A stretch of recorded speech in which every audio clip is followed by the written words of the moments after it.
Mylėjai, įrašysiu dar jums vieną dovanėlę naujametinę. Tokį patarimą. Žinot, visi bijo, kad kažkas užkeiks, prakeiks. Žinot, daugiausia tai darot jūs patys savo. Ir paprasčiausiai vartoji ne tokius žodžius, ne tokią frazę ir tu gali tiesiog ir savo vaikus prakeikti ir panašiai. Jeigu tu pasakysi, tu nukrisi, tu užsimuši, tu paskesi, tai taip kaip atrodo mamos įsakymas, kad taip įvyktų. Čia negeros frazės, nenaudokit. Naudokit tiesiog tokią senovišką, tokią kaip sakydavo jūsų gal ir močiutės, ir mamos.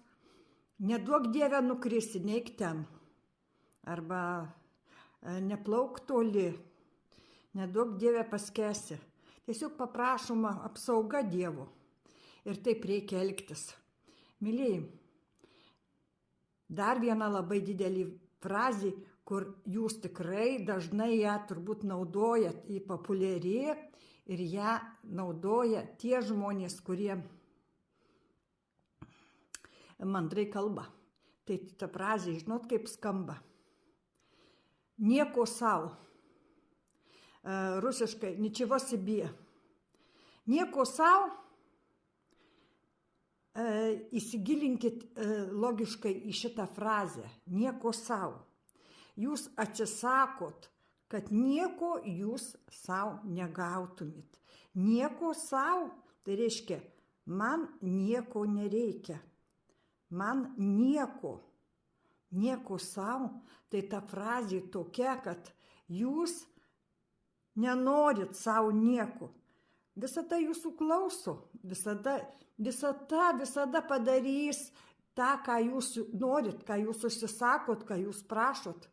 Ir jeigu jūs sakot, kad nieko sau, tai tokia blatna, kaip sako jaunimas, mandra tokia frazė. Kažkas patiko, sako, nieko sau. Žinot, girdėta ir gal ir naudojat. Nebenaudokit, mėlėjai, šitokių frazių. Jūs žodžiai, tai yra užsakymas tą, ką norit sau gaut. O jeigu jūs nieko nenorit sau gaut, jūs nieko ir negausit, nei sveikatos, nei pinigų, nei laimės, nei meilės, nei pagarbos, nei pripažinimų.